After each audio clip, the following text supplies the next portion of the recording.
కర్నూలు జిల్లా ఆదోని మండలం బస్ సౌకర్యం కోసం పీడీఎస్ఓ, బీడీఎస్ఎఫ్, డీఎస్ఎఫ్ విద్యార్థి సంఘాల డిమాండ్. ఈ సందర్భంగా తిరుమలేష్, ఉదయ్, రమేష్ మాట్లాడుతూ ఎంతో మంది తల్లిదండ్రులు ఎన్నో ఆశలు పెట్టుకుని హాస్టల్ నుండి గర్ల్స్ హై స్కూల్ కు బస్సు సౌకర్యం ఉంది అనే ఉద్దేశంతో హాస్టల్లో వదిలి తల్లిదండ్రులు వలసలకు వెళ్తున్నారు.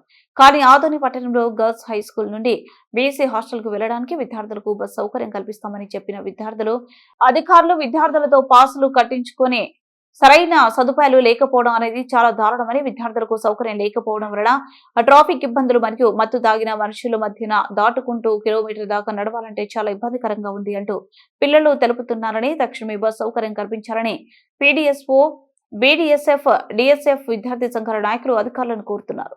ఈ మహిళలకు మీరు రక్షణ కల్పించాలంటే వీళ్ళకి సరైన సదుపాయాలు ఏర్పాటు చేయాలని మనం ఆ రోజు అధికారులు కోరడం అనేది. ఈ రోజుకి నెలన్నర అవుతున్నా కూడా గర్ల్స్ పాఠశాల నుండి అక్కడున్న హాస్టల్ వరకు ఒక విద్యార్థి బస్సులు, ఒక 2 ప్రైవేట్ వ్యాన్లను అడుగుతున్నా కూడా ఇప్పటికీ నిర్లక్ష్యంగా ఉండి ఇవాళ ఒకటే బస్సులో 200 మంది విద్యార్థులని, ఇవాళ దాంట్లో 200 మంది విద్యార్థుల గురించి ఇబ్బంది పెడుతున్న పరిస్థితి కూడా కనబడుతుంది. మిగిలిన విద్యార్థులు 100 మంది విద్యార్థులు ఉంటే 100 మంది విద్యార్థులు కూడా ఇక్కడే చూడడం దగ్గర వదిలేసి పోవడం అనేది చాలా దుర్మార్గమైన విషయం.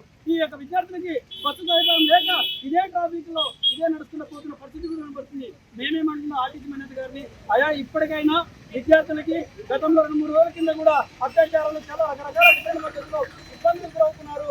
ముందునే ముఖ్యంగా మహిళల వీళ్ళకి రక్షణ ఉండాలంటే ఈ యొక్క స్టూడెంట్ కాలేజ్ దగ్గర ఒక బస్ స్టాప్ అనేది ఏర్పాటు చేసి ఇక్కడి నుంచి వాళ్ళు క్షేమంగా వాళ్ళ హాస్టల్ దగ్గరికి వెళ్ళడానికి మంచి సదుపాయం కల్పించాలని చెప్పేసి ఇక్కడున్న స్థానిక కలెక్టర్ గారు తెలియని, ఆర్టీసీ మేనేజర్ గారు తెలియని అందరికీ కూడా ఉన్నత అధికారులు ప్రత్యేకంగా కోరుతున్నామని చెప్పేసి ఈ సందర్భంగా తెలియజేస్తున్నా.